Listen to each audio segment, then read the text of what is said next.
A Texas man says that he was lied to after he signed up to be a part of the Russian military to be a welder and instead is fighting on the front lines.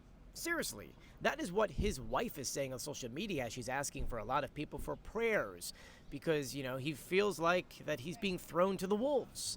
I wish I could be making this story up, but it's true.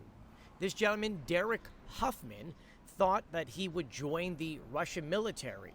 Well, he actually just wanted a Russian citizenship because in Russia they have traditional values. So he joined the Russian military to fast track his citizenship to become Russian.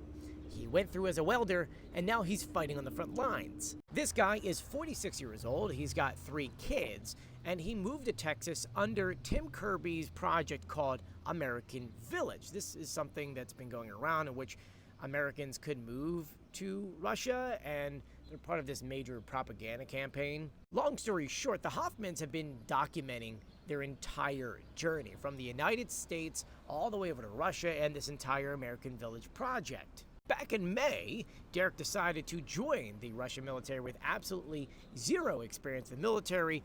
He wanted to go there because he's got experience in welding, and so he went there with that mindset. And as we're being told from his wife, they just went, nope, we need you on the front lines. Gave him a gun, and then boom, go.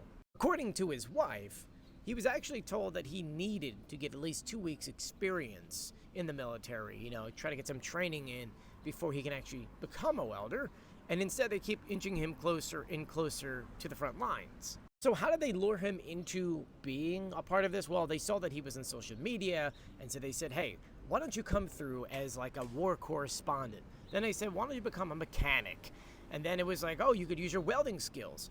And then out of nowhere somehow it became, well, now you're going to go into combat role. That's what's happening now. What's even funnier is the fact that in order to join, he had to quote unquote donate 10,000 rubles for his own supply. So magically, he flew his family to Russia, had to pay to join the military to be a welder or a correspondent, and is now fighting on the front lines. So what is the lesson here, folks? Russia lies. I feel like that's a message that everyone already knew, though. But let me know what you think about this in the comment section below. I'll be sure to keep you updated, so please do share my videos and follow me for more.